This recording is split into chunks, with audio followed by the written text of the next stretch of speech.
नमस्कार। एक बार फिर से बहुत बहुत स्वागत है आप सभी का परीक्षा वर्ल्ड के इस यूट्यूब चैनल में। दोस्तों आरआरबी एनटीपीसी और ग्रुप डी के लिए हम जो प्रैक्टिस सेट चला रहे हैं उसके भाग 55 को आज के इस वीडियो में पूरे डिटेल में कंप्लीट करेंगे। तो चलिए आज के सेशन को शुरू करते हैं। देख लेते हैं कि आज का हमारा जो प्रैक्टिस सेट है इसमें हमने कौन कौन से महत्वपूर्ण जीके, जीएस और करंट अफेयर्स के 30 प्रश्नों को सम्मिलित किया हुआ है। तो चलिए आज के वीडियो को शुरू करते हैं।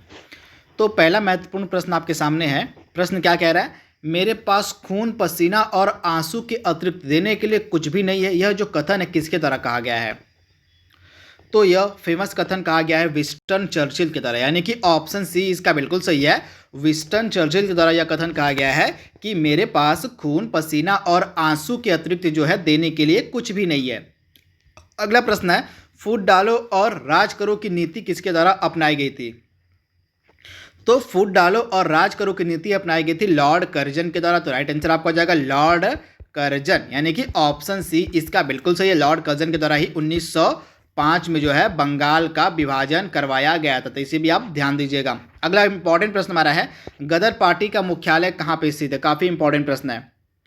तो गदर पार्टी का मुख्यालय आपको कहाँ पे मिलेगा? तो जो गदर पार्टी थी इंपॉर्टेंट पार्टी थी काफ़ी। तो गदर पार्टी की जो स्थापना है यह आप याद देखिएगा कहाँ पे, और सैन फ्रांसिस्को में की गई थी। तो राइट आंसर आपका हो जाएगा ऑप्शन डी। जो गदर पार्टी का मुख्यालय है आपको मिलेगा सैन फ्रांसिस्को में। कहाँ? तो सैन फ्रांसिस्को में आपको मिलेगा गदर पार्टी का मुख्यालय। तथा यह जो गदर पार्टी है इसकी स्थापना 1 नवंबर 1913 को, आप याद देखिएगा, इसकी जो स्थापना है 1 नवंबर 1913 को की गई थी। इसे भी आप याद रखिएगा।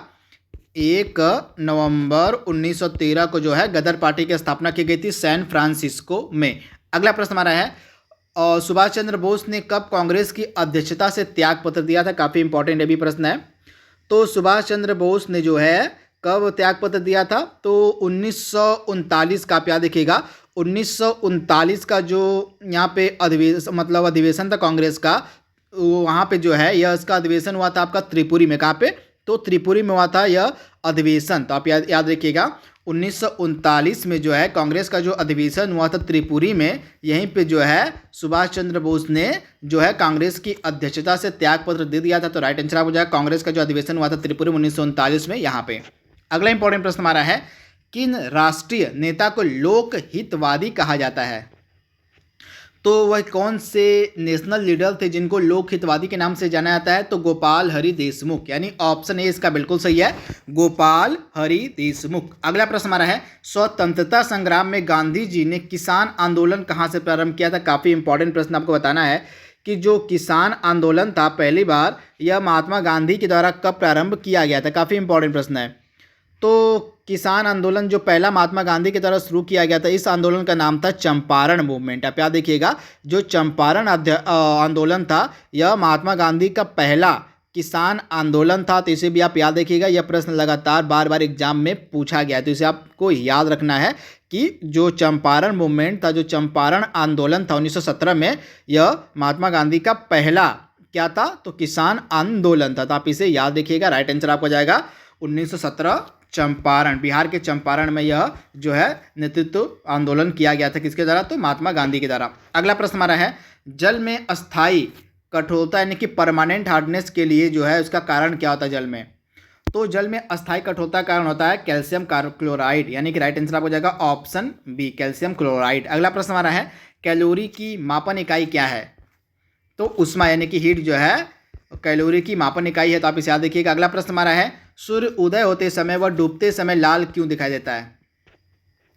तो स्कैटरिंग ऑफ लाइट, यानी कि प्रकाश के प्रकीर्णन के कारण जो सूर्य होता है वह उगते समय और डूबते समय जो है लाल दिखाई पड़ता है। तो प्रकीर्णन यानी कि स्कैटरिंग ऑफ लाइट। अगला प्रश्न हमारा है, घरों में विद्युत संयंत्र किस प्रकार जोड़े जाते हैं?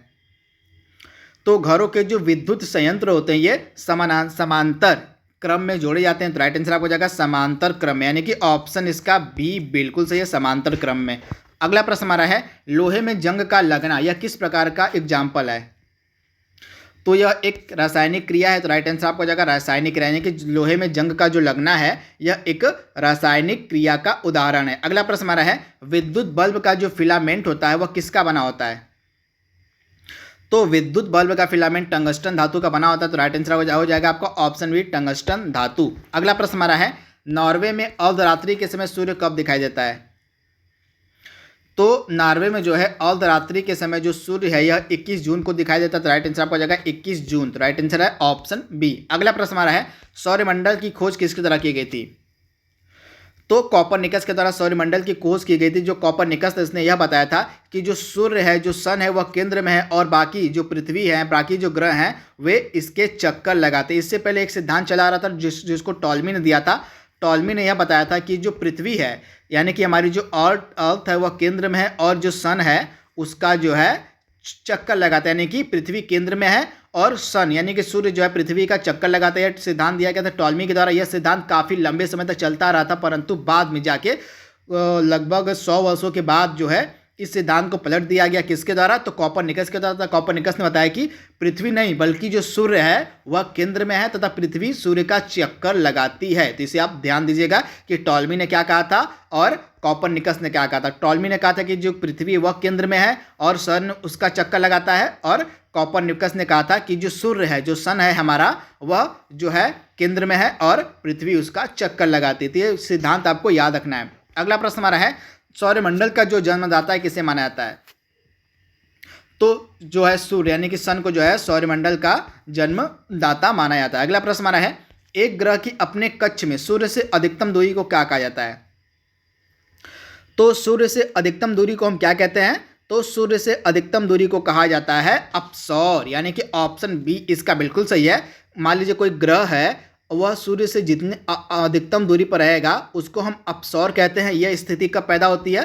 तो यह स्थिति होती है 4 जुलाई के दिन, यानी कि कोई भी ग्रह जो है यह 4 जुलाई के दिन सूर्य से अधिकतम दूरी पर होता है। वहीं अगर हम न्यूनतम दूरी की बात करें, सबसे कम दूरी की बात करें, तो जो हमारी पृथ्वी है वह सूर्य से सबसे कम दूरी पे कब होती है? तो उस स्थिति को हम उपसौर कहते हैं तथा यह स्थिति पैदा होती है 3 जनवरी के, यानी कि जो 3 जनवरी की डेट होती है, इस डेट को जो है पृथ्वी जो है सूर्य के सबसे नज़दीक, यानी कि सूर्य से न्यूनतम दूरी पर होती है पृथ्वी 3 जनवरी के दिन, तथा यह स्थिति पैदा होती है उपसौर के समय, यानी कि इस स्थिति को हम उपसौर कहते हैं। तो आप ध्यान दीजिएगा, मान लीजिए जो हमारी पृथ्वी है वह सूर्य से अधिकतम दूरी पर जब होती है तो उसको हम कहते हैं अपसौर। यह स्थिति 4 जुलाई को दिन होती है।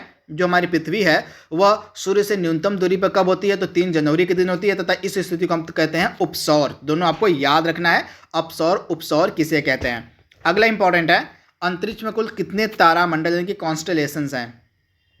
तो 89 तारामंडल टोटल है हमारे, मतलब तारामंडल कितने अंतरिक्ष में? तो टोटल 89 है। अगला प्रश्न हमारा है पार्थिव ग्रह, यानी कि इनको इनर प्लेनेट के नाम से जानते हैं हम। इनर प्लेनेट कितने हैं? टोटल 4 हैं। कौन कौन से हैं? बुध हो गया आपका, बुध हो गया, शुक्र हो गया, मंगल हो गया और पृथ्वी। ये 4 जो है हमारे कहलाते हैं इनर प्लेनेट। बुध, शुक्र, मंगल और पृथ्वी इनर प्लेनेट या इनको पार्थिव ग्रह या इनको कहते हैं। ये कठोर चट्टानों के बने हैं, तो इसे भी आप याद रखिएगा। अगला इंपॉर्टेंट है हाल ही में वर्ल्ड टूर फाइनल जीतने वाली भारत की पहली महिला बैडमिंटन खिलाड़ी कौन बनी थी? तो वर्ल्ड टूर फाइनल्स जीतने वाली पहली महिला बैडमिंटन खिलाड़ी बनी थी पीवी सिंधु, यानी कि ऑप्शन बी इसका बिल्कुल सही है, पीवी सिंधु। अगला प्रश्न हमारा है किस देश ने हाल ही में इंटरनेशनल व्हेलिंग कमीशन से अलग होने का फैसला किया था?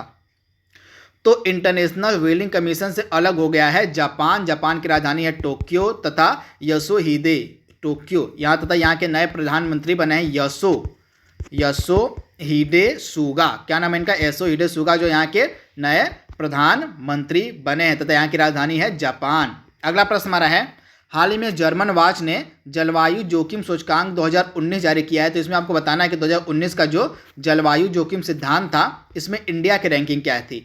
तो इंडिया की रैंकिंग है 14th, यानी कि 14वां स्थान था इस जलवायु जोखिम सिद्धांत में। तथा कमेंट बॉक्स में आपको बताना है कि 2020 का जो यह डेटा रिलीज किया गया है, 2020 में भारत की इस इंडेक्स में क्या रैंकिंग है। अगला इंपॉर्टेंट है हाल ही में हुई घोषणा के अनुसार कौन सा देश 2022 में होने वाले G20 शिखर सम्मेलन की मेजबानी करेगा? तो मैं आपको पिछले 4 साल का कार्यक्रम में बता देता हूं। 2020 का जो G20 शिखर सम्मेलन का आयोजन हुआ कहाँ पे? सऊदी अरब में। 2021 का होगा आपका इटली में। 2022 का आपका होगा इंडोनेशिया में। और भारत करेगा 2023 में जो है G20 शिखर सम्मेलन की मेजबानी। इससे पहले जो 2022 का जो शिखर सम्मेलन था यह इंडोनेशिया में होने वाला, अरे भारत में होने वाला था, परंतु भारत के ने जो है इस मेज़बानी के लिए मना कर, मतलब भारत ने कहा कि हम 2023 में करेंगे, तो भारत की जगह अब 2022 की जो मेज़बानी G20 की वो करेगा इंडोनेशिया। अब भारत करेगा 2023 में G20 की मेज़बानी। तो 4 साल का आपको याद रखना है। 2020 का G20 शिखर सम्मेलन सऊदी अरब, 2021 का इटली, 2022 का इंडोनेशिया, 2023 का भारत। अगला इंपॉर्टेंट है, गुप्त शासन के दौरान निम्नलिखित में से ऐसा कौन व्यक्ति था जो एक महान खगोल विज्ञानी और गणितज्ञ था। मोस्ट इंपॉर्टेंट प्रश्न।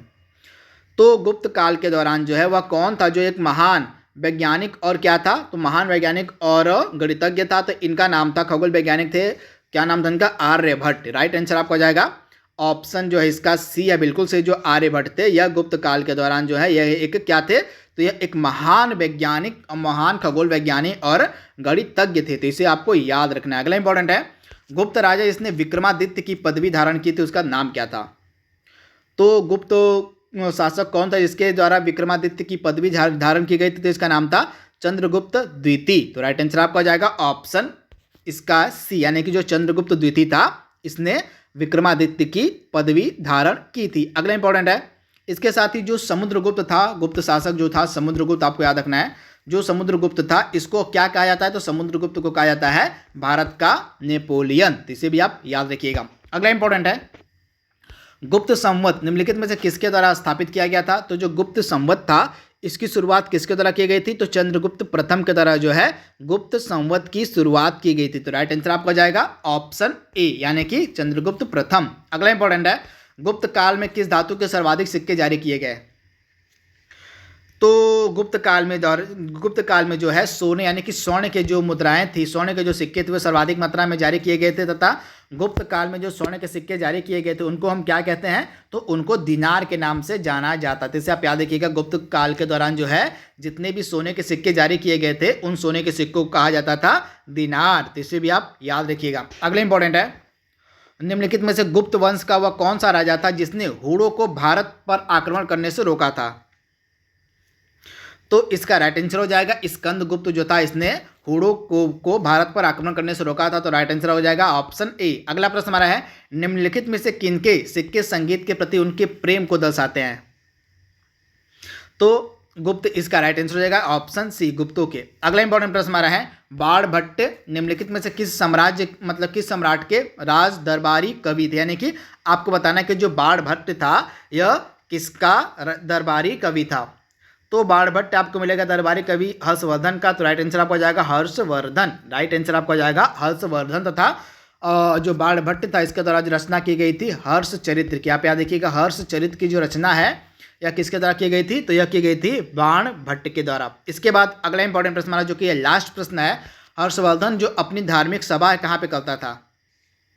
तो हर्षवर्धन जो था यह अपनी धार्मिक सभा करता था प्रयाग में। तो आप इसे याद रखिएगा, प्रयाग में जो है हर्षवर्धन जो है अपनी धार्मिक सभा करता था। तो राइट आंसर हो जाएगा ऑप्शन ई ऑप्शन बी। तथा हर्षवर्धन के द्वारा 3 प्रमुख रचनाएं की गई थी जो आपको याद रखनी है। जो हर्षवर्धन था यह एक महान लेखक भी था, तथा इसके द्वारा जो है 3 नाटक, आप याद रखिएगा, जो हर्षवर्धन था यह एक महान लेखक था, तथा इसके द्वारा 3 फेमस नाटक की रचना की गई थी। एक नाटक था नागनंद, दूसरा था प्रियदर्शिका था, और एक था प्रियदर्शिका, और तीसरा नाटक था रत्नावली। तो ये 3 फेमस नाटक की जो रचना है यह की गई थी हर्षवर्धन के द्वारा। तो इसे आपको याद रखना है। तो दोस्तों आज का हमारा जो प्रैक्टिस सेट था 55वें नंबर का, उसको हमने पूरे डिटेल में कंप्लीट कर लिया है। जल्दी मिलेंगे हम इसके अगले भाग में, तब तक के लिए thank you, thanks for watching, thank you.